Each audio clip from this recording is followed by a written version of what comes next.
In my last gear video, we covered the optimal weapon and outfit choices for the early game. If you haven't watched that video, I have it linked in the description, but basically, I showed you guys the full weapon and outfit build I recommend you have before leaving the Dawn.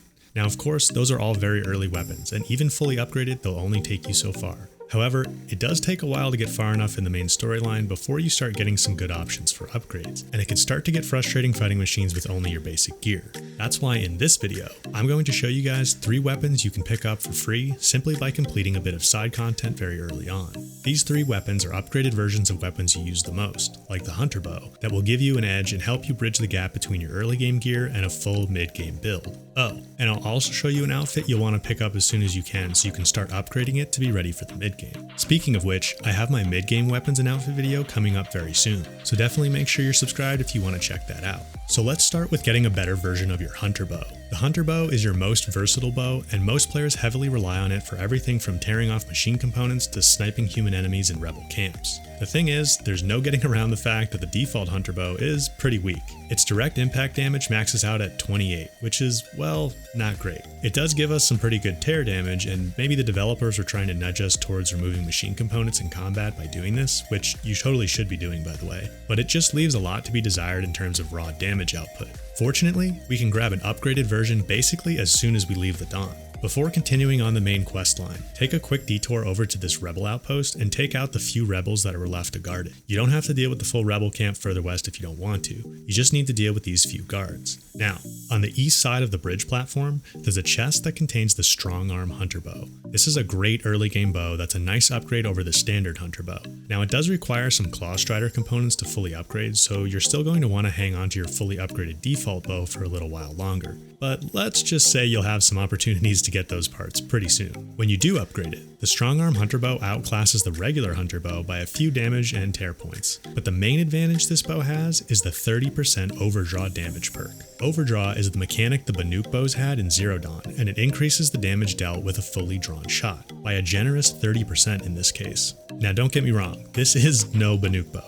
It's still a green rarity weapon and its stats aren't amazing or anything, but having access to that overdraw mechanic gives you a really nice leg up in the early game. It's especially useful for opening shots, where you can combine it with the Stealth Tear and Stealth Range Plus skills to tear off a component and deal a good chunk of damage. By the way, if you want to learn more about the skills I recommend, go check out my skill series linked in the description. Anyway, you'll definitely notice the difference when you upgrade to the Strongarm Hunter Bow. Now you will lose access to acid arrows in comparison to the default bow, but if you followed my suggestion in my first gear video, then you'll already have the Fire Hunter Bow that will give you access to acid arrows as well. So even once you transition to the Strongarm Hunter Bow, you'll still have an option for dealing acid damage. Oh, and I almost forgot, the Strongarm Hunter Bow also has a nice little 5% boost for a critical hit chance. The Strongarm Hunter Bow is a solid upgrade that takes very little effort to get, so totally make sure you grab it before heading deeper into the Forbidden West. Up next, I want to circle back to the Daunt because there's another free weapon there that's even easier to get. So if you head to the hunting grounds over here, the groundskeeper will give you a Shock Warrior Bow completely free.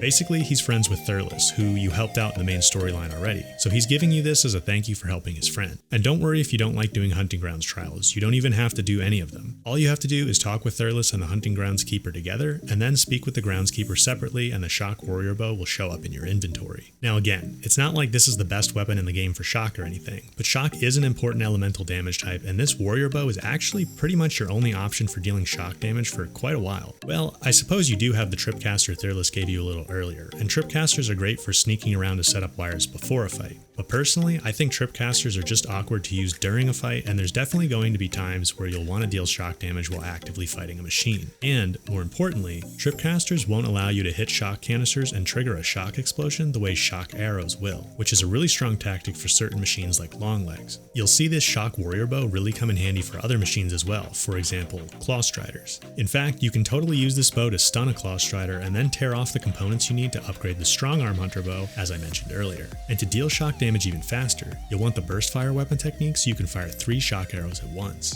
I covered that skill in my most recent skills video if you want to learn more about that tactic. Okay, so the third weapon I want to show you guys is an upgraded Sharpshot bow, specifically Q's Sharpshot bow, which you'll get from Q after completing the Roots That Bind side quest. You can pick this quest up as soon as you get to Stone's Echo in the main storyline, and it's not terribly difficult to complete. You will need to fight some rebels at the beginning and end, but the Utaru will help you, and most of the quest is really just finding your way through a very cool cave network called the Drum Route. The hardest part is collecting the metal pods that the Wide Maws are spitting out.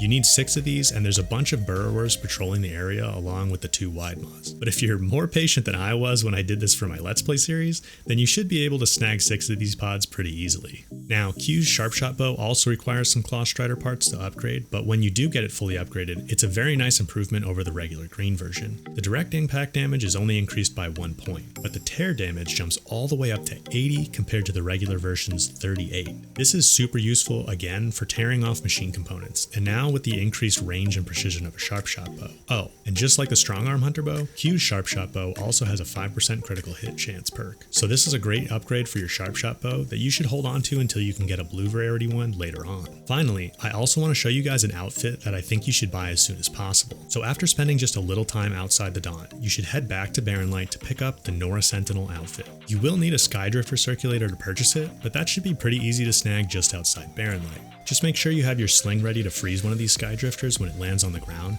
and then aim for the eye or other components to deal a lot of damage. Or, if you've unlocked the Brace Shot skill that I recommended in my skill series, you can pretty much just one-shot Skydrifters on normal difficulty. Anyway, the Nora Sentinel is actually my recommended mid-game outfit because of its high melee and impact resistance. Plus, it has some really nice skill boosts for concentration and stamina regen, which are definitely important skills. It also has some decent fire and shock resistance once fully upgraded, and at level 2, the Stealth Range Plus skill will get a boost as well. Oh, and at level 3, you'll unlock a concentration regen weave, which is also very nice. Now, if you followed my first gear video, then you're currently rocking the Osram Explorer outfit, which maxes out at 23 melee resistance. You'll want to keep using that one until you can at least upgrade the Nora Sentinel to level 3, where its 22 melee resistance will almost match the Osram Explorer. At that point, you should definitely switch over for all the other benefits, but until you can get it to level 3, you'll want to just keep the Nora Sentinel in your inventory and create jobs for the upgrade resources to remind yourself to make the transition as soon as you can. Okay guys, those are my recommended early game gear upgrades. I think these weapons are totally worth taking a little bit of a detour to grab, and the Nora Sentinel outfit is totally worth the investment since it will serve you well for a long time through the mid-game. That being said, I'm really curious if you guys have found any other little gems hidden around as you're playing through. It seems like every time you head into a rebel camp or cave or something like that, there's a cool piece of gear you can find. For example, I didn't even mention it, but you can find the Karja Blazon outfit in a chest inside the rebel camp just west of the outpost we got the Strongarm Hunter Bow from. The Karja Blazon is more of a trapper skill boosting outfit now, but it's totally a cool outfit you'll want to grab at some point. Now, if you're a little further along, I have my full mid-game gear guide coming out very soon, so definitely make sure you're subscribed if you want to see that one. And as always, thank you guys for watching, and I'll catch you in the next one.